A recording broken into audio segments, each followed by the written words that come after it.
আসসালামু আলাইকুম বন্ধুরা, আপনারা ইতিমধ্যে জানতে পেরেছেন পটুয়াখালী জাউতলা চারজন শিক্ষার্থী স্কুল ড্রেস পরে তারা টিকটক করছিল।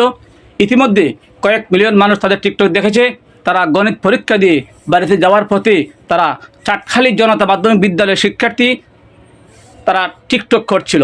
এখন বিষয় হচ্ছে, যাদের ছেলে মেয়ে স্কুলে পড়ান, আপনারা যখন মোবাইল দেন বুঝে শুনে দিবেন, তারা টিকটক করার সুযোগ পেল কোথায়? তারা স্কুল থেকে আসার সময় টিকটক করে হবে। আমরাও পরীক্ষা দিয়েছিলাম, তো টিকটক করার সুযোগ পাইনি।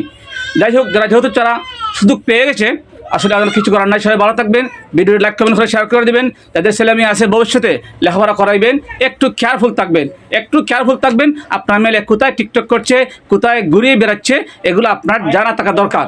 অতএব আপনাদের প্রতি উদাত্ত আহ্বান, যাদের ছেলে মেয়ে স্কুলে পড়ান, বিভিন্ন মাদ্রাসায় পড়ান, আপনারা অবশ্যই মেয়েদেরকে মোবাইল দেওয়ার আগে ভালো করে ভেবে চিনতে নেবেন যে আপনার মেয়ে টিকটকের প্রতি আসক্ত হচ্ছে নাকি। যদি ফেসবুক চালায়, টিকটক চালায়, তাহলে আপনি তাকে অবশ্যই বারণ করবেন এবং তাকে বোঝাবেন যে মাই, তোমার টিকটক করার সময় এখনও আসেনি,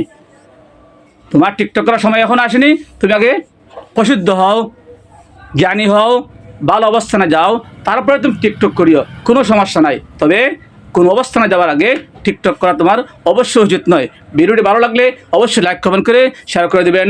ধন্যবাদ সবাইকে। আবারও স্বাগতম জানাচ্ছি MF TV 001।